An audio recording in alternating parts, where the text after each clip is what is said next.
Because বিএনপির মূল রাজনীতিটা হচ্ছে অ্যান্টি আওয়ামী লীগ। এখন এই জায়গার দীর্ঘ আলোচনায় যদি না যাই, শুধু এইটুকু বলি, 5 আগস্টের পর থেকে যারা বঙ্গবন্ধু মুক্তিযুদ্ধ এই প্রশ্নে এবং সংবিধান বাতিল করা যাবে না, দ্বিতীয় স্বাধীনতা বলে কিছু নাই, এই জায়গাতে যে কয়জন মানুষ ভোকাল ছিল তাদের মধ্যে অন্যতম হচ্ছে ফজলুর রহমান। তাকে কিন্তু মন্ত্রী করেনি। রুমিন ফারহানা, তাকে নমিনেশন দেয়নি।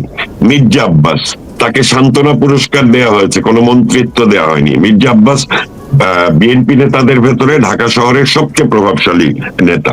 রিজভী, যে নাকি বঙ্গভবন থেকে রাষ্ট্রপতির বঙ্গবন্ধুর ছবি নামিয়ে দেওয়ার প্রতিবাদ করেছিল রিজভী, তাকেও এখানে সান্ত্বনা পুরস্কার দেওয়া হয়েছে। এমপি মনি, যারা কথা বলেছে তাদেরকে। সুতরাং চরিত্রগত ভাবে এই বিএনপি আসলে রাজনৈতিক কোন অবস্থানে যাবে, অর্থাৎ মুক্তিযুদ্ধের পক্ষেই তারা অনড় কিংবা অবিচল অবস্থানে থাকবে কিনা, এটা প্রশ্নবিদ্ধ থাকছে। আরেকটা বিষয় এখানে খুব গুরুত্বপূর্ণ, আইনমন্ত্রী করা হয়েছে সাবেক অ্যাটর্নি জেনারেলকে, যে ইনস্টিগেট করেছিল শেখ হাসিনা সহ বাংলাদেশ আওয়ামী লীগের নেতৃবৃন্দের বিচারের জন্য একটি অবৈধ ট্রাইব্যুনাল গঠনের ভেতর দিয়ে বিচারিক প্রক্রিয়াটা শুরু করা, এবং আইনমন্ত্রী শপথ নিয়ে বলেছে ওই বিচারিক প্রক্রিয়া চলবেই, সেটার বৈধতা অবৈধতা কোনো কিছুই ম্যাটার করে না। এবং আরেকটি গুরুত্বপূর্ণ পদক্ষেপ, সেটি হচ্ছে খলিলুর রহমান, যে যাকে বিদেশি নাগরিক বলে বিএনপি নেতারা অবিলম্বে পদত্যাগ দাবি করেছিল উপদেষ্টা পদ থেকে, সেই খলিলুর রহমানকে এখানে পররাষ্ট্র মন্ত্রী করা হয়েছে। সুতরাং পররাষ্ট্রমন্ত্রী তাকে করার দুটো দিক, একটি হচ্ছে যে বাণিজ্য চুক্তি সহ যা যা চুক্তি আমেরিকার, আমি জাস্ট পয়েন্টেই যাচ্ছি, একটু প্রাক কথা বলে নিলাম। গণভোট সংসদে যদি অনুমোদিত হয়, গণভোট যদি ফিরে আসে, অর্থাৎ নতুন করে আবার যদি গণভোটের জন্ম হয়, যেটা কবর রচনা হয়েছে, সেই গণভোটের প্রক্রিয়াতে তারেক জিয়া বলেছে লন্ডনে বসে যে গণভোট কোনোভাবেই করা যাবে না, কারণ একটি গণভোট আয়োজনে ৩,০০০ কোটি টাকা খরচ হয়। এই ৩,০০০ কোটি টাকা বাংলাদেশের অর্থনীতি যে ধ্বংস হয়ে গেছে, সেই জায়গাতে ইনভেস্টমেন্ট করাটা অনেক বেশি জরুরি। কৃষক, শ্রমিক এবং যারা নাকি মূলত অর্থনীতির চালিকা শক্তি, তাদেরকে পুনরুজ্জীবিত করার জন্য। সুতরাং আমার মনে হয় না যে বিএনপি এই গণভোটের জায়গাতে যাবে। এবং একটি পজিটিভ দিক আমরা এই 5 আগস্ট এই নির্বাচনে, 12 ফেব্রুয়ারি নির্বাচনের ভেতর দিয়ে আমরা পেয়েছি, যেটি হচ্ছে গণভোটের বিরুদ্ধে তারা অবস্থান নিয়েছে, এবং যেই জুলাই সনদের যে জারি হয়েছে, অধ্যাদেশ জারি হয়েছে, তার ভেতর দিয়ে পুরনো সংবিধান যে বাতিল হয়ে যাবে, এই বাতিলের প্রক্রিয়াকে নাল এন্ড ভয়েড করে সেই সংবিধানকে সমুন্নত রেখে সাংবিধানিক ভাবেই তারা শপথ নিয়েছে, সরকার গঠন করেছে এবং সরকার পরিচালনা করার জন্য কাজ শুরু করেছে। বাকিটা সময় বলে দিবে যে রাজনৈতিক চরিত্রটা বিএনপির কিভাবে আসে। এরপরে যদি আপনি আমাকে সুযোগ দেন, তাহলে আমি বিএনপির রাজনৈতিক যে ক্যারেক্টার, তাদের যে মূল দর্শন, সেই জায়গাটা নিয়ে কথা বলবো।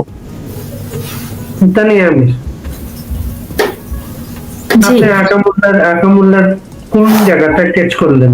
হ্যাঁ, আমি জাস্ট স্লাইট, এটা পুরনো সংবিধান না, এটাই সংবিধান, এটাই একমাত্র সংবিধান। নতুন কোন সংবিধানের আমি কোনো সম্ভাবনা দেখি না বাংলাদেশে। বর্তমান সংবিধানকেই যদি অ্যামেন্ড করতে হয়, সেটা অ্যামেন্ডেড হবে, এটা কোনো নতুন সংবিধান না। সো এই সংবিধানকে ফেলে দিয়ে নতুন সংবিধান আনার যারা আপনার দুঃস্বপ্ন দেখেছেন, বা দেখছেন, তারা বাংলাদেশের জন্মটাকেই অস্বীকার করে। কারণ এই বাংলাদেশের জন্ম হয়েছে একটি রিপাবলিক হিসাবে। গণতন্ত্র শব্দটা তারা এই জুলাই সনদে বাদ দিয়েছে। সেকুলারিজম, যেটার কথাই ভিত্তি হচ্ছে সাম্য, যেটা আমাদের স্বাধীনতার ঘোষণাপত্রে আছে।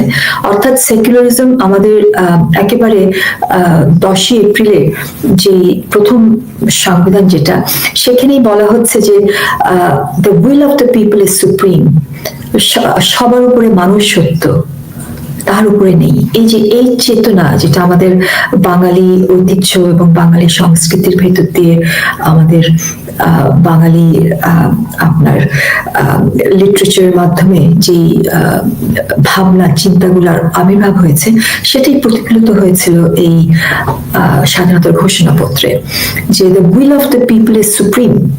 এবং যারা আপনার জনগণের প্রতিনিধি, তারা তখন নিজেদেরকে রূপান্তরিত করলো একটা গণপরিষদের মাধ্যমে।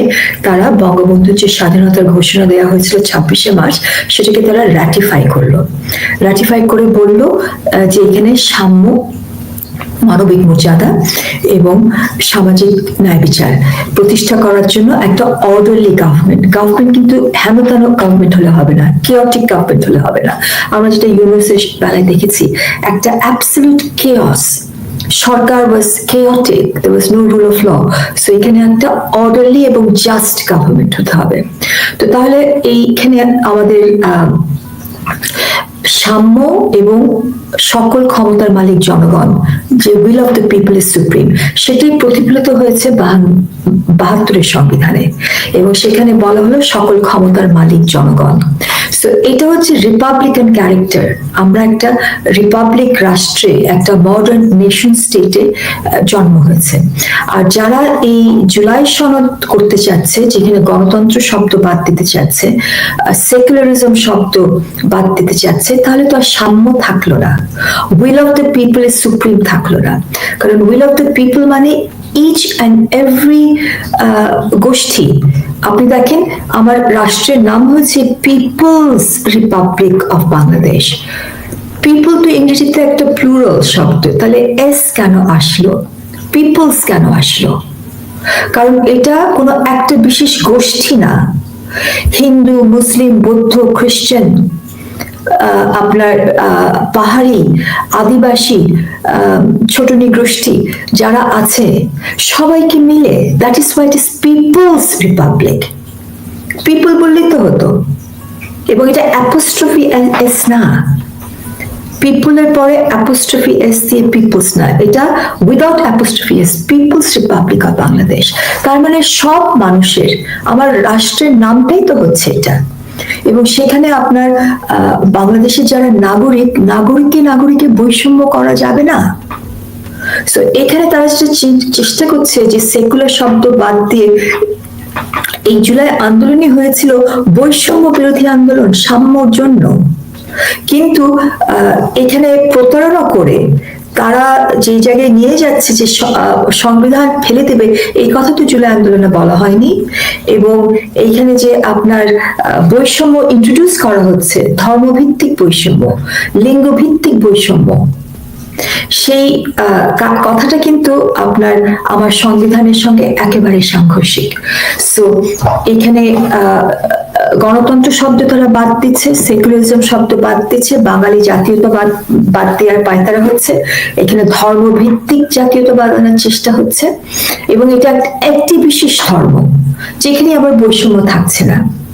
এবং পাকিস্তান রাষ্ট্রটি যদি একটা আঠা দিয়ে লাগানো হয়, একটা ধর্মভিত্তিক, ধর্মের জাতীয়বাদের ভিত্তিতে ধরে রাখার জন্য, দ্য বার্থ অফ বাংলাদেশ প্রমাণ করে যে রাষ্ট্র, একটা মডার্ন নেশন স্টেট, কখনো ধর্মভিত্তিক আঠা দিয়ে আপনার জাতীয়তাবাদ হতে পারে না কোন রাষ্ট্রে।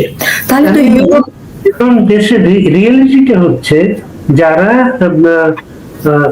সংবিধান লঙ্ঘন করে দুটো শপথ নিয়েছে, সরকারি দল তাদেরকে ওই যে অভিযুক্ত করছে না, তারা বলছে তারা পরবর্তীতে সংসদে বসে এই জিনিসটাকে রেটিফাই করে তারা শপথ নেবে সেটা।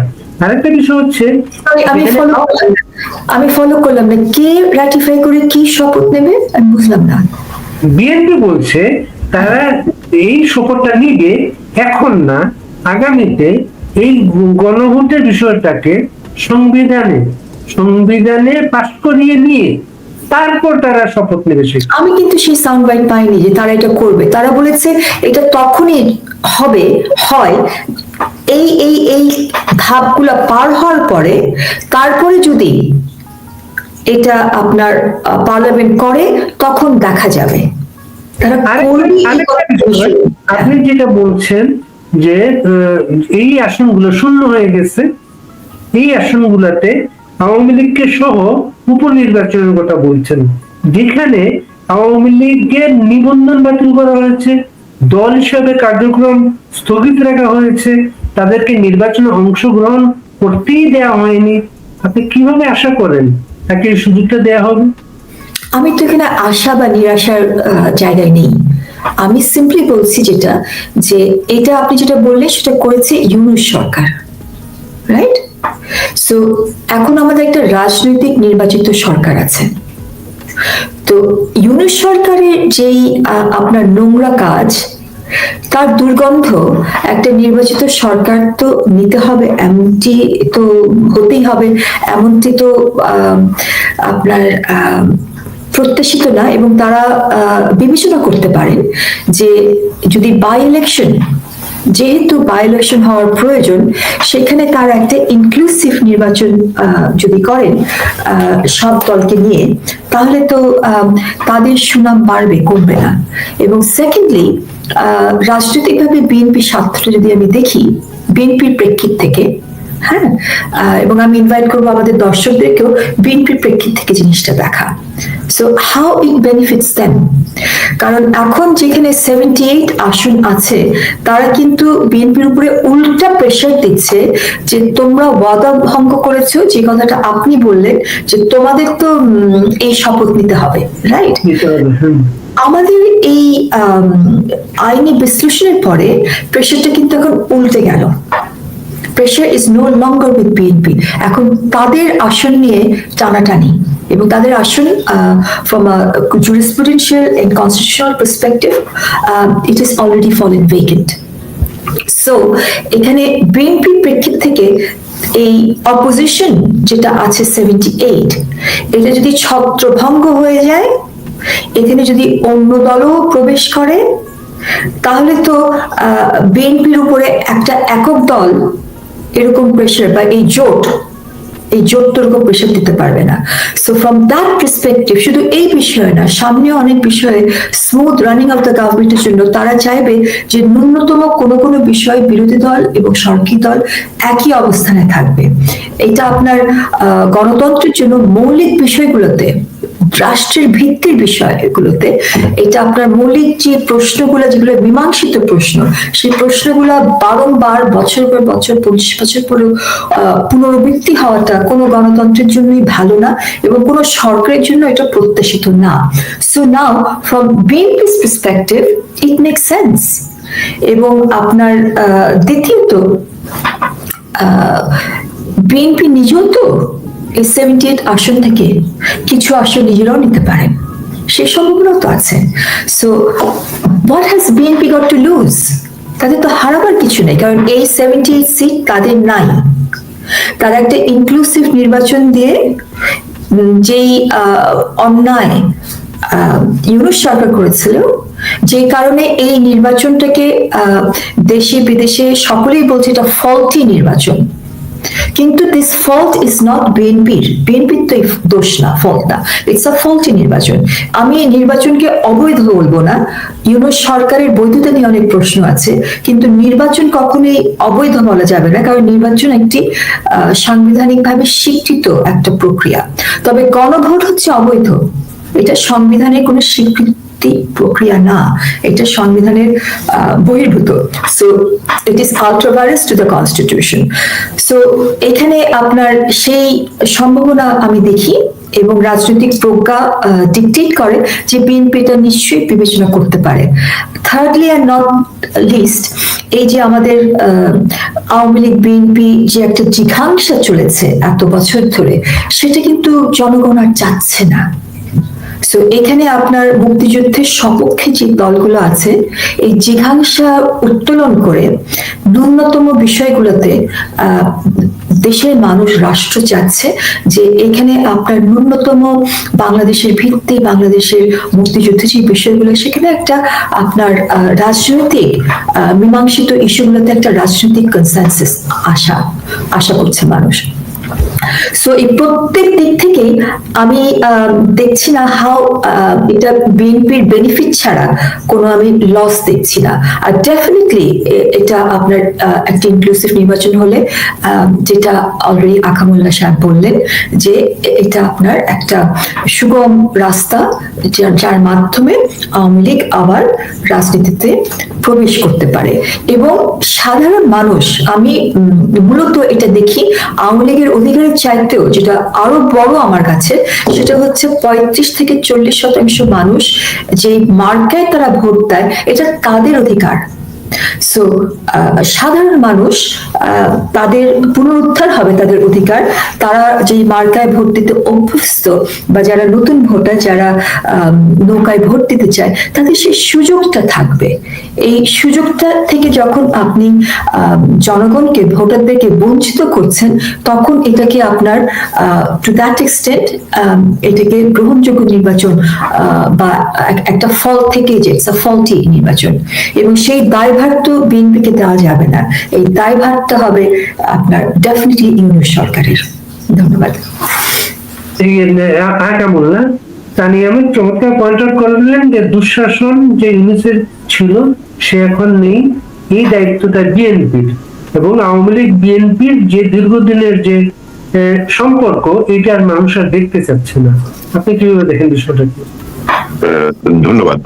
এইবার এসে আমরা প্রথমবারের মতো, যেহেতু আওয়ামী লীগ যারা মুক্তিযুদ্ধের নেতৃত্ব দিয়েছে, যাদের নেতৃত্বে বাংলাদেশ নামক একটি রাষ্ট্রের জন্ম হয়েছে, যেই নৌকা মার্কায় ভোট দিয়ে জনগণ বঙ্গবন্ধুকে ম্যান্ডেট দিয়েছিল, সেই নৌকা এই নির্বাচনে ব্যালটে নেই। সুতরাং তানিয়াপা খুব স্পেসিফিক দুটো শব্দ ব্যবহার করেছে। একটি হচ্ছে নির্বাচন অবৈধ না, তার মানে যেহেতু নির্বাচন হয়েছে, সেক্ষেত্রে গণতন্ত্রে আমরা উত্তরণ ঘটেছে এটা ধরে নিতে পারি। এবং অগ্রহণযোগ্য নির্বাচন সেটি হচ্ছে যে নৌকা মার্কা এখানে ছিল না, এবং বাংলাদেশের 40% মানুষ ভোট দিতে পারেনি। সুতরাং সেই জায়গাতে দাঁড়িয়ে এই বিএনপি যখন নাকি আওয়ামী লীগ মাঠে নেই, এবং জামাত একটি যুদ্ধাপরাধীর রাজনৈতিক সংগঠন, যুদ্ধাপরাধের দায়ে অভিযুক্ত, সুতরাং বিএনপির একটি স্পষ্ট রাজনৈতিক অবস্থান ছিল, তারা মুক্তিযুদ্ধের পক্ষে এবং মুক্তিযুদ্ধের মধ্য দিয়ে অর্জিত যে সংবিধান, সেই সমস্ত কিছুকে তারা আপহোল্ড করতে চেয়েছে। এই পজিটিভ জায়গাতে এসে যদি আমরা দেখি যে সারা পৃথিবীতে গণতন্ত্র যেভাবে চর্চিত হয়, যে দেশের মূল যে নীতি, স্বাধীনতা সার্বভৌমত্বের প্রশ্নে আপোষহীন রাজনৈতিক দলগুলো তাদের নির্বাচনী ম্যানিফেস্টো নিয়ে জনগণের কাছে যায় এবং জনগণ ভোট দেয়। কিন্তু বাংলাদেশে এই প্র্যাকটিসটি ছিল না। সেটি যদি আমরা ধরি, তাহলে আশাবাদের জায়গা এইটুকু যে বিএনপি জিতেছে, এবং আওয়ামী লীগ রাজনীতিতে ফিরে আসলে মুক্তিযুদ্ধের চেতনা এবং মুক্তিযুদ্ধের বয়ানটাকে নিয়ে, তাহলে বাংলাদেশে সরকারি দল এবং বিরোধী দল দুটোই মুক্তিযুদ্ধের পক্ষে থাকবে বলে আমরা আশা ব্যক্ত করছি, এবং এটি দীর্ঘদিনের চাওয়াও ছিল আমাদের। সেই জায়গাতে দাঁড়িয়ে বলা যায় যে বাংলাদেশের সত্যিকার অর্থে টু পার্টি ডেমোক্রেসি, যেটি গণতন্ত্রের মূল জায়গা, সেই জায়গাটা পুনঃস্থাপিত হবে বা নতুন করে স্থাপিত হবে, আমরা বলতে পারি। এটি আশাবাদী জায়গা, কিন্তু টু আর্লি টু সে।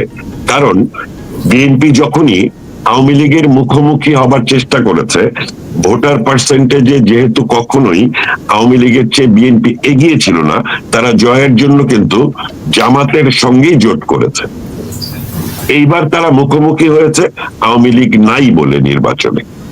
সুতরাং আবার যখন আওয়ামী লীগ ফিরে আসবে তখন এদের ভেতরে ঐক্য হয়ে যাবে না, সেটিও কিন্তু আমরা একেবারে ফেলে দিতে পারি না। আরেকটি জায়গা একটু বলি, সেটি হচ্ছে বিএনপি আওয়ামী লীগকে নিষিদ্ধ করার ব্যাপারে ইউনূসের অবৈধ সরকার যখন নাকি সব রকম চেষ্টা করছে, তখনও বিএনপি নেতারা কিন্তু বলেছে কোন রাজনৈতিক দলকে নিষিদ্ধ করার প্রক্রিয়া বিএনপি মানে না এবং সেই প্রক্রিয়াকে তারা সমর্থনও করে না।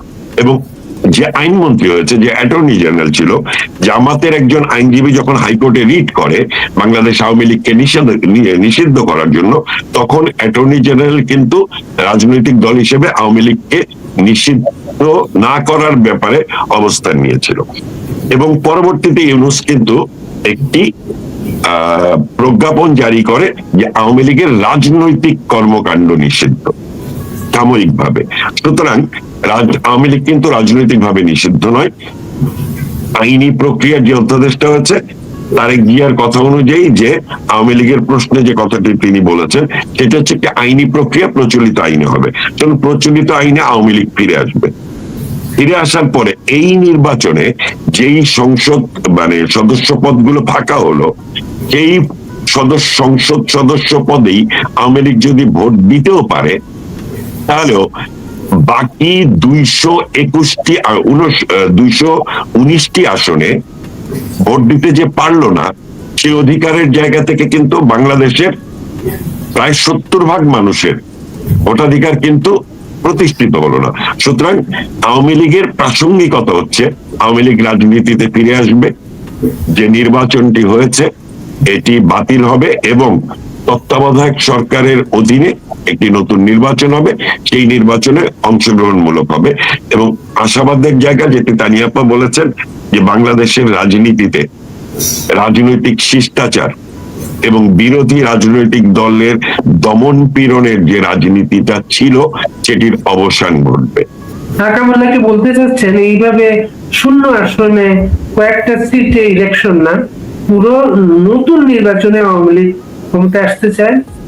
আওয়ামী লীগ ক্ষমতায় আসা বা ইয়ে করার বিষয় না, বিষয়টা হচ্ছে আওয়ামী লীগ বাংলাদেশের রাজনীতিতে সবসময় একটি প্রাসঙ্গিক রাজনৈতিক দল, কিন্তু রাজনীতিতে ফিরে আসার ব্যাপারে বিএনপি সরকারের যে অবস্থান সেটি হচ্ছে আইনি বাধার কথা তারা বলেছে।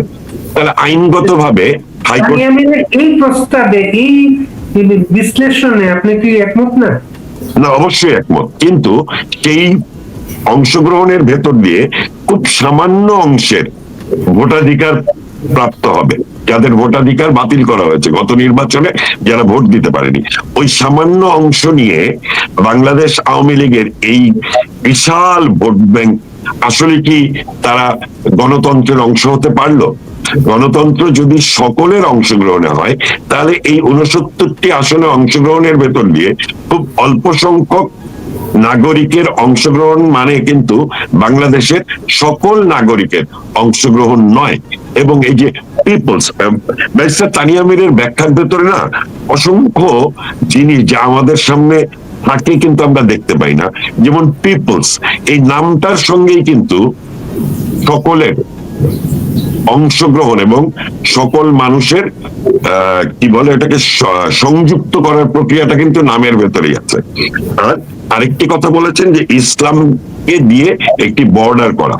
এই যে অবৈধ ইউনূস সরকার ছিল এবং জামাতে ইসলাম, তারা কিন্তু ইসলামের ভেতরেও বিভাজিত একটা অংশ, মাজার, সুফিজম, এদের বিরুদ্ধে। সুতরাং কোন জায়গা থেকেই জামাতে ইসলামীকে বাংলাদেশের রাজনীতিতে প্রাসঙ্গিক বলার কোনো সুযোগ নেই। কিন্তু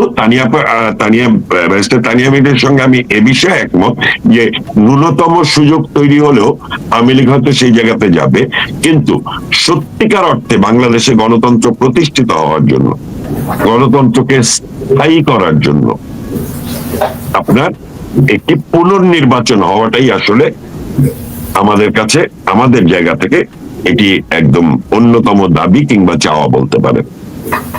আমরা আবার তানিয়া আমিরের কাছে, তানিয়া আমির, আকামুল্লাহর বক্তব্য হচ্ছে উপনির্বাচন না, পুনর্নির্বাচনে তারা অংশ নিতে চান। আওয়ামী লীগের পক্ষে থেকে তো দাবি থাকতেই পারে, কিন্তু এরকম কোনো দাবি কিন্তু আমরা প্রতীয়মান দৃশ্যমান ওভাবে কোনো স্পোক্স পার্সন আমরা দাবি যে তুলেছে এরকম আমরা কিছুই দেখিনি গত 18 মাসে। ইনফ্যাক্ট আপনারা বিভিন্ন টক শোতে যারা আসছেন, ইনক্লুডিং আকামুল্লাহ, বারে ভাই, আপনি, আমরা সবাই কিন্তু এখানে আমরা সকলে কিন্তু ওয়াজিরে খামাখা। None of you are authorized. I'm not authorized to speak on behalf of Aওয়ামী League. So Awami League কি করবে কি করবে না, who is the spokesperson, who is authorized? আমি তো আওয়ামী লীগ যখন ব্যান হয়েছে এটার প্রতিবাদও কেউ তো আমি করতে শুনিনি লেজিটিমেট আওয়ামী লীগের পক্ষ থেকে, right? So Aওয়ামী League has a long way to go. I'm sorry, but I'm not sorry also. না, আমি কিন্তু তানিয়া আপা আপনার সঙ্গে দ্বিমত করিনি। আমি বলেছি যে ওই আকামুল্লাহ, আমি আপনার সঙ্গে দ্বিমত করছি না, একেবারেই দ্বিমত করছি না। আমি বলছি আপনার যে দাবিটা, এই দাবি তো থাকতেই পারে, হ্যাঁ, যে একটা ফুল নির্বাচন হবে, রাইট? ওইটা আমি দেখছি এটা 5 বছর পরে হবে, তার আগে হচ্ছে না, রাইট? এখানে একটা ফলটি নির্বাচন হয়েছে, আগেও বাংলাদেশে এরকম ফলটি নির্বাচন হয়েছে, বৃহত্তর দল পার্টিসিপেট করে নাই। So this is not new in the history of Bangladesh. যখন আওয়ামী লীগ ক্ষমতায় ছিল তখনও কিন্তু একটা বৃহত্তর দল আপনার হোয়াট এভার দ্য রিজন, আমি সেই ডিবেটে, এটা প্রাসঙ্গিক না আমাদের ওই ডিবেটটা, বাট ফ্যাকচুয়ালি বৃহত্তর দল কিন্তু সেই নির্বাচনে পার্টিসিপেট করে নাই। So this are all faulty নির্বাচন। হ্যাঁ, 18তে কিন্তু করেছিল, সরি, ওরা 3টা নির্বাচনকে অবৈধ নির্বাচন বলে, 14, 18 এবং 24। তার ভিতরে 18তে বিএনপি করেছিল। আমি কি ভুল বললাম? বাংলাদেশে আগেও নির্বাচন হয়েছে যেখানে বৃহত্তর দল পার্টিসিপেট করেনি। ঠিক আছে, আমি আপনার সঙ্গে একমত। Right. So again we are getting to details. সো আমরা যেটা বলছি যে নির্বাচনটা আপনার ফলটি থাকার কারণে নির্বাচন ইটসেলফ কখনোই অবৈধ না, হ্যাঁ, কারণ সাংবিধানিক একটা প্রক্রিয়া এবং সংবিধানের একটা ডিকটেট আছে যে নির্বাচন হতে হবে, এটা একটা স্বীকৃত একটা উপায় গণতন্ত্রের জন্য। সো নির্বাচন পার সে এক্সফেসি কখনোই অবৈধ না, রাইট? আপনার ফলটি থাকতে পারে, একইভাবে এখনো ইট ইজ ফলটি, কিন্তু গণভোট অবৈধ এটা সংবিধানের সঙ্গে একেবারেই নাই, সংবিধান বহির্ভূত কাজ এই মুহূর্তে, রাইট? সো এই দুটো ডিস্টিংশন আমি করছি, it's not the same thing, right? So আপনার ইনক্লুসিভ নির্বাচন, এন্টায়ার নির্বাচন নতুন করে হবে, যারা এখন ক্ষমতায় আছে, how does it serve them? আমরা যখন অনেক সময় মামলা করি, আমার সিনিয়র ব্যারিস্টার আমাকে ওইভাবেই ট্রেনিং দিয়েছে, যখন আমি একটা মামলা দেখছি বিপরীত পক্ষের আইনজীবী কেসটাকে কিভাবে দেখে সেভাবে দেখার এবং সেখানে আপনার পয়েন্টগুলা নিয়ে তারপরে কিন্তু আমরা মামলাটা তৈরি করি। অনেক সময় ক্লায়েন্ট বলে, আপা আপনি তো আমাদের আইনজীবী, অপর পক্ষের কথা কন কেন? So that is the training, okay? So সেই জন্য আমি ইনভাইট করব যে আপনি বিএনপির প্রেক্ষিত থেকে দেখেন, তারা এখন ক্ষমতায় এসছে, why would they from a political stand point নতুন নির্বাচনে তারা কেন যাবে? তাদের মন্ত্রিসভা, তাদের যে সরকারে আছে, এটা তো আপনার দুনিয়া একসেপ্ট করে নিয়েছে দেশীয় আন্তর্জাতিক ভাবে। একইভাবে বিগত নির্বাচনেও যখন আওয়ামী লীগ ক্ষমতায় ছিল, বিএনপি পার্টিসিপেট করে নাই, সেটাকে একসেপ্ট করেছিল বিভিন্ন আপনার international community. So from pragmatic and practical point of view, I see the possibility যে হয়তো আপনার 5 বছর পরে একটা আপনার নির্বাচন হবে, সেটা তত্ত্বাবধায়ক সরকারের নেতৃত্বে হবে। তার আগে যদি হয়, I will be more than happy, I will welcome it. কিন্তু probability খুব কিঞ্চিত। It's possible, but probability is unlikely. But everything is possible, nothing is impossible. এখন আমি যে পয়েন্টে আছি সেটা কিন্তু দাবির বিষয় না। আমি কি চাচ্ছি, এটা অনুদান দাবি, আমি দাবির জায়গাটায় নাই, আমি লিগ্যাল পয়েন্টে বলছি। লিগালি এই আসনগুলো হ্যাজ ফলেন ভেকেন্ট।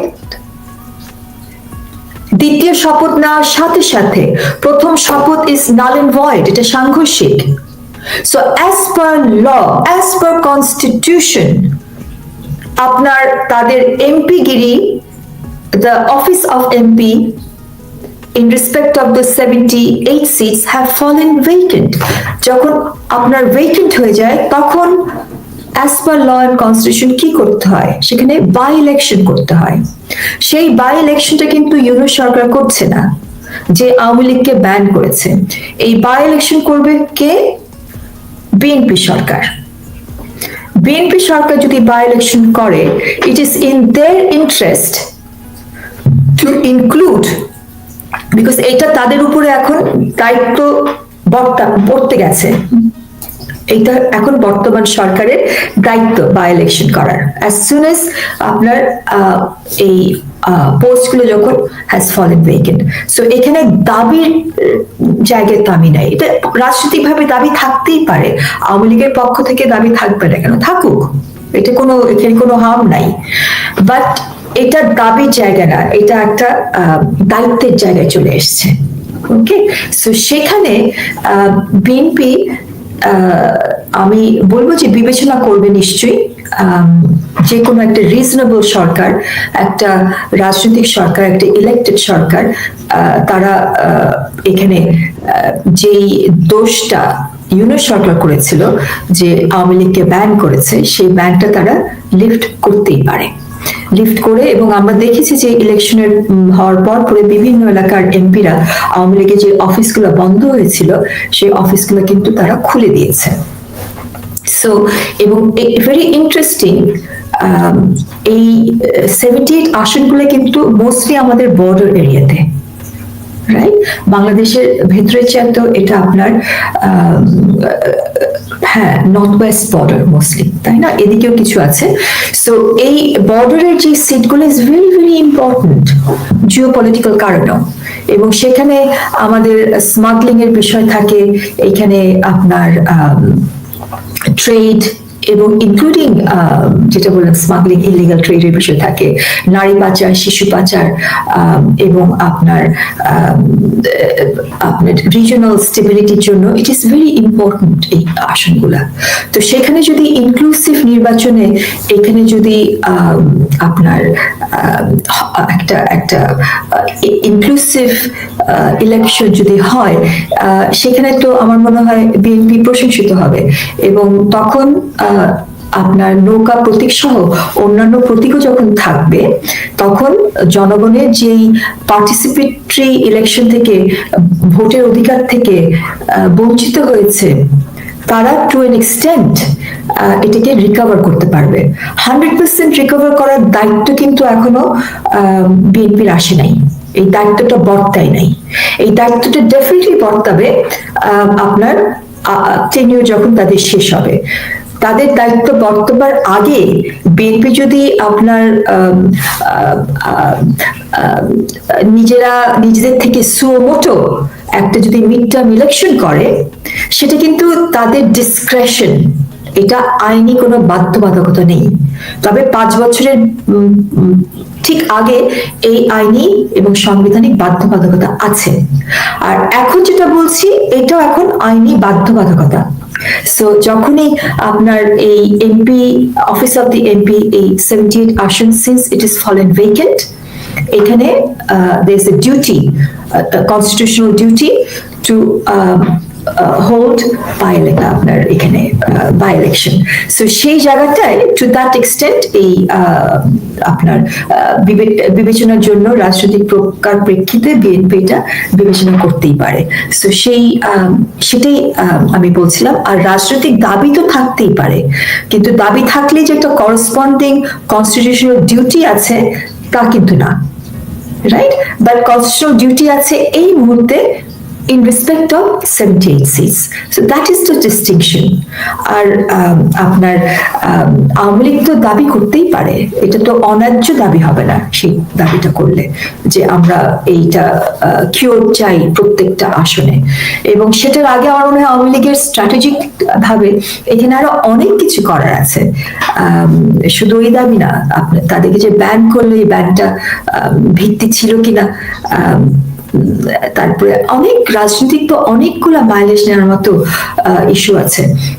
ইলেকশন হওয়ার 5 দিন আগে যে নন ডিসক্লোজার এগ্রিমেন্ট করলো এনডিএ, এটা নিয়েও তো আপনার কি আছে না আছে, কারণ এটা তো আপনার আওয়ামী লীগ তো কখনোই আমার মনে হয় না, বাংলাদেশ যতদিন আছে আওয়ামী লীগের মতো একটা দল, তাদের সাপোর্টাররা, কর্মীরা, গ্রাসরুটও আছে।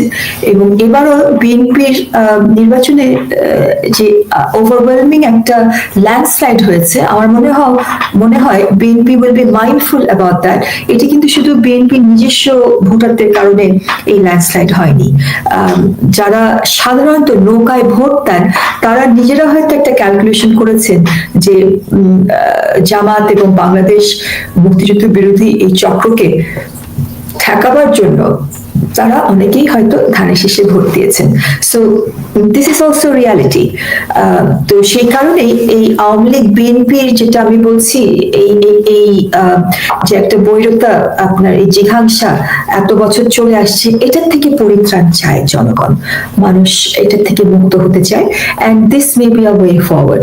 এবং legally speaking, again from a very narrow legalistic perspective আমি বলবো, রি-ইলেকশন হতে হলে যেহেতু একটা ডিউটি, এখন কনস্টিটিউশনাল ডিউটি আছে বিএনপির উপরে, to hold since these seats have fallen vacant, there's a corresponding moral এবং ethical এবং legal duty upon BNP to hold this election in an inclusive manner.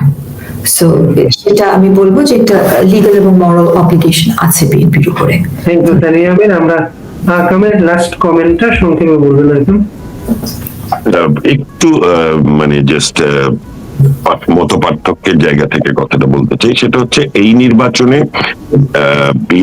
মানে আওয়ামী লীগের যারা নাকি ভোটার, নৌকার ভোটার, তারা এই নির্বাচনে বিএনপি কে ভোট দিয়েছে, এরকম জায়গাটি আসলে ভোটের যে অংশগ্রহণমূলক যে পার্সেন্টেজ, সেই জায়গাতে এটি ইয়ে করে না। কারণ 59.44% ভোট কাস্ট হয়েছে, কিন্তু টিআইবি রিপোর্টে 21.4% ভোটের রিগিং হয়েছে। তাহলে বিএনপির সামগ্রিকভাবে গত মানে এই 7টা-8টা নির্বাচনে যে ভোটের পার্সেন্টেজ, তার মিনিমামটা হচ্ছে 30, আর জামাতের ম্যাক্সিমামটা হচ্ছে 9 to 10%। সুতরাং যদি 37, 38 বা 39% ভোট হয়ে থাকে, তাহলে এখানে বিএনপি এবং জামাতের ভোট ব্যাংকই ভোট দিয়েছে। আরো একটি বিষয়, যদি আওয়ামী লীগের ভোটাররা ধানের শীষে ভোট দিয়ে থাকে, যেটির সম্ভাবনা একেবারেই কম, জামাতের এই যে বিশাল ভোট পেল তারা, এইখানে জামাত তো পুরোপুরি আওয়ামী লীগের যারা ভোটার তাদেরকে থ্রেট করে বাড়ি বাড়ি থেকে নিয়ে গিয়ে ভোট দিয়েছে, প্লাস আওয়ামী লীগের ভোটার কারা তাদের এনআইডি, ফলস এনআইডি করেও তাদেরকে ভোট দিয়েছে। সুতরাং এটি একটি জালিয়াতির নির্বাচন। এই জায়গা থেকে আমি মানে এই নির্বাচনে কোনোভাবেই, যে যেখানে হেরেছে সে বলছে অমুক আওয়ামী লীগের ভোটে পাস করেছে। হ্যাঁ, সুতরাং জামাতও দাবি করবে যে তারা, জামাতও বলবে যে বিএনপি আওয়ামী লীগের ভোট পেয়েছে, বিএনপিও বলবে যে জামাত। এই জায়গাতে না, তানিয়াপার খুব গুরুত্বপূর্ণ একটা জায়গা থেকে আমি আমার কথাটা শেষ করছি। সেটি হচ্ছে এরকম যে আওয়ামী লীগের জন্য একটি দীর্ঘ যাত্রা পথ, এটি বাস্তবতা। এই বাস্তবতায় ফার্স্ট স্টেপ রাজনৈতিক কর্মকাণ্ড যে নিষিদ্ধ করা হয়েছে আইনগতভাবে, সেটিকে মোকাবেলা করে রাজনৈতিক কার্যক্রম শুরু করার অধিকার প্রাপ্ত হওয়া, যেটি তারেক রহমানের কথায় আমরা বুঝতে পেরেছি যে আমরা যদি আইনি পদক্ষেপ নেই আওয়ামী লীগ থেকে, তাহলে সেটি ফিরে আসতে পারবে। এবং তারপরে হচ্ছে যে ধীরে ধীরে ধাপে ধাপে যে এগিয়ে যাওয়া, একটি মানে যে কোনো ভাবেই হোক 2024-এ তো আমরা পরাজিত হয়েছি, সেটা ষড়যন্ত্র হোক আর যাই হোক। সুতরাং এই আসনগুলো যেগুলো শূন্য হয়ে গেছে আইনগতভাবে, সেগুলো যদি পুনর্নির্বাচন হয়, তাহলে আওয়ামী লীগের সেখানে অংশগ্রহণ করা উচিত, এবং যতগুলো সিটই তারা পায় না কেন, একটি অংশগ্রহণমূলক সংসদ তৈরি হবে। কিন্তু এখানে আরেকটি জিনিস বলি, সেটি হচ্ছে এই যে নির্বাচন কমিশনার, সেই কিন্তু দুটো শপথ করালো। প্রথমত, এই নির্বাচন কমিশনের নিয়োগ প্রক্রিয়ার যে সংবিধানে যে ভিত্তি, তার বাইরে গিয়ে তিনি প্রধান নির্বাচন কমিশনার, সে একটি নির্বাচন করেছে। তারপরে সে দুই দলের সাংসদদেরই শপথ করিয়েছে। আবার দ্বিতীয় শপথ যার ভেতর দিয়ে এই তো কোর্টে যাওয়া যায়, প্রধান নির্বাচন কমিশনার যিনি অবৈধ শপথটিও করিয়েছেন। হ্যাঁ, সেটাই আমি এই জায়গাটাতে আসছি। সুতরাং তানিয়া আপার ওই পয়েন্টের সাথে আরো একটা অ্যাডিশনাল পয়েন্ট আমরা পেলাম, যে এই প্রধান নির্বাচন কমিশনার যে নাকি দ্বিতীয় শপথ করালো, সেও তো অবৈধ। প্রথমত তার নিয়োগ প্রক্রিয়া অবৈধ, তারপরেও যদি নির্বাচন কখনো অবৈধ না, এটি একটি সাংবিধানিক প্রক্রিয়া, তানিয়া আপার এই কথাটি মেনে নিয়ে তাহলে তো এই প্রধান নির্বাচন কমিশনারকে সরিয়ে দেওয়াও আওয়ামী লীগের বাংলাদেশের রাজনীতিতে প্রাসঙ্গিক হয়ে ওঠার অন্য আরেকটি গুরুত্বপূর্ণ পথ হবে।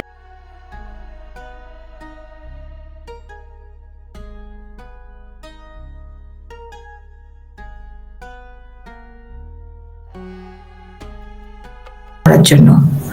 আর এমপি শপথটা হচ্ছে যেটা প্রথম শপথ, যেটা সকল এমপি নিয়েছে, সেটা হচ্ছে যে সংবিধানকে সমুন্নত রাখার, to uphold, defend and protect the constitution. দ্বিতীয় শপথ নেওয়ার সাথে সাথে প্রথম শপথটা কিন্তু বাতিল হয়ে গেল, কারণ এগুলো সাংঘর্ষিক। প্রথম শপথটা হচ্ছে আপনার সংবিধানকে সমুন্নত রাখার, আর দ্বিতীয় শপথ হচ্ছে সংবিধানের মৌলিক যে কাঠামো সেটাকে ধ্বংস করে ফেলে দেওয়ার। এবং আপনি যখন একজন মেম্বার অফ পার্লামেন্ট হবেন, যেহেতু এটা একটা কনস্টিটিউশনাল পোস্ট, এবং নির্বাচন হয়েছে কিন্তু ওই পদে শপথ নেওয়ার জন্যই। যেই পদ সংবিধান বা কোনো আইনে স্বীকৃত না, সেই পদের তো শপথ হতেই পারে না, বৈধ কোনো শপথ হতে পারে না। কিন্তু দ্য ভেরি ফ্যাক্ট যে এমপি হওয়ার পরে তারা যে মৌখিকভাবে এমপির শপথ, সংবিধানকে ডিসম্যান্টল করার যে শপথটা নিল, এটা ব্যাড ফেথ, এটা ম্যালাফেডি, এবং তারা যে অযোগ্য, এবং প্রথম শপথটা এমপি হওয়ার অযোগ্য, এটা প্রতীয়মান, দৃশ্যমান পুরো দুনিয়ার কাছে, এবং প্রথম শপথটা বাতিল হয়ে গেল। প্রথম শপথ যখন বাতিল হয়ে যায়, তার কনসিকুয়েন্স কি?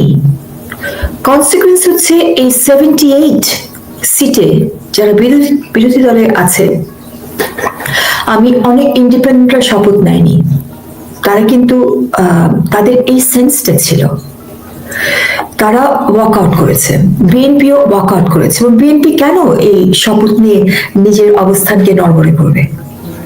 তারা তো নির্বাচিতভাবে একটা সরকার গঠনের দিকে যখন যাচ্ছিল, তখন এই দ্বিতীয় শপথটা ইউনিয়ন সরকার কর্তৃক আলী রিয়াজ সাহেব এটা আগে ডিকটেট দিলেন, তারপরে এটা নির্বাচন কমিশনের উপরে এটাকে বলা হলো যে তোমাদেরকে এই কাজটা করতে হবে। তো এই দ্বিতীয় শপথের কারণে তারা যেহেতু এমপিশিপ তাদের আর থাকছে না, তাহলে এই যে এই আসনগুলো তো শূন্য, এবং যেহেতু আসন শূন্য হয়ে গেল, এখানে একটা বাই ইলেকশনের প্রয়োজন। এবং আমি এটা হচ্ছে লিগ্যাল প্রেমিস। আর এখানে ইউনিয়ন সরকারের যেহেতু অনেক ক্রিটিসিজমস আছে এই নির্বাচন নিয়ে, যেহেতু এটা একটা ইনক্লুসিভ নির্বাচন হয়নি, এই ক্রিটিসিজমের যে আপনার একটা ফল্টি নির্বাচন হয়েছে, সেটা দায়ভার কেন বিএনপি নেবে? বিএনপি তো আমার মনে হয় ইনক্লুসিভ নির্বাচন, যখন এগুলা বাই ইলেকশন হবে, মানুষের 35-40% মানুষ যে মার্কায় ভোট দেয়, নৌকা মার্কা, সেটা এবার ব্যালট পেপারে ছিল না। এই মার্কা সহ যদি একটা ইনক্লুসিভ নির্বাচন হবে, জাতির জন্য ইনক্লুসিভ নির্বাচন এবং সব দলের পার্টিসিপেশনে, সংবিধান বিশেষজ্ঞ হিসেবে এই বিষয়টা নজরে এনেছেন, আপনার কথাগুলো সামাজিক যোগাযোগ মাধ্যমে ঘুরছে। কিন্তু এটা সংসদের নজরে, অথবা কোথায় কে নজরে আনতে পারে? সংসদের ভেতর থেকে সরকারি দল, সংসদ, না আদালত? এটা পলিসি মেকাররা যারা আছেন তারা এটা নিশ্চয়ই আপনার তাদের নজরেও আসবে। এখানে সংসদের একটা কাজ, সেই কাজটা হচ্ছে আপনার যেই অধ্যাদেশ জারি করা হলো, গণভোট অধ্যাদেশ। এই অধ্যাদেশ সেটাই অধ্যাদেশ হতে পারে যেটা পার্লামেন্ট আইন করতে পারে। যেহেতু সংবিধানে অধ্যাদেশের কোনো বিধানই নাই, এরকম আইন পার্লামেন্টও করতে পারতো না। প্রথমে পার্লামেন্টকে 2/3 নিয়ে এই গণভোটের বিষয়টা আগে সংবিধানে স্থান দিতে হবে, তারপরে আপনার আইন করে এই গণভোট করা সম্ভব। অর্থাৎ দুটি স্টেপ। প্রথম স্টেপ হচ্ছে সংবিধানে গণভোটের বিধানটা ইন্ট্রোডিউস করা, তারপরে হচ্ছে গণভোটের আপনার বাস্তবায়ন করা। সো যেই কাজটি পার্লামেন্ট নিজেই করতে পারে না সরাসরি গণভোটের বা ইলেকশন কমিশনকে দিয়ে একটা নির্বাচিত সরকারও কিন্তু এই মুহূর্তে একটা গণভোট আপনার করতে পারে না। তো সেটা অধ্যাদেশের মাধ্যমে করা হয়েছে। সো অর্থাৎ অধ্যাদেশ ইটসেলফ ইজ আপনার আল্ট্রাভাইরাস টু দ্য কনস্টিটিউশন। সব অধ্যাদেশ, যে অধ্যাদেশগুলো ইউজ করেছে, এটা 30 দিনের ভিতরে shall have to be laid before parliament. So এই অধ্যাদেশটা যদি পার্লামেন্টের সামনে উপস্থাপন করা না হয় বা পার্লামেন্ট যদি এগুলো অনুমোদন না দেয়, তাহলে যে অধ্যাদেশটা একটা মৃত শিশু ভূমিষ্ঠ হয়েছে অর্থাৎ গণভোট, সেটা পার্লামেন্টের সামনে 30 দিনের ভিতরে না গেলে বা পার্লামেন্ট অনুমোদন না করলে, যেটা করাটাই আইন সিদ্ধ হবে, তখন কিন্তু এই মৃত শিশু যেটা ভূমিষ্ঠ হয়েছে সেটাকে জিন্দেগির জন্য কবরে চলে যাবে। সো এটার দুর্গন্ধ ছড়াচ্ছে। আইন সিদ্ধ করলে কি মৃত শিশু জীবিত হয়ে যাবে? আইন সিদ্ধ তো আপনি কেমন করে করবেন? যেটা আপনার মৃত শিশু ভূমিষ্ঠ হয়েছে সেটাকে আপনি জীবিত কিভাবে করবেন? করা যাবে না। দুর্গন্ধ ছড়াচ্ছে, এটাকে এখন আপনার কবর দিতে হবে। কবরটা কিভাবে হবে?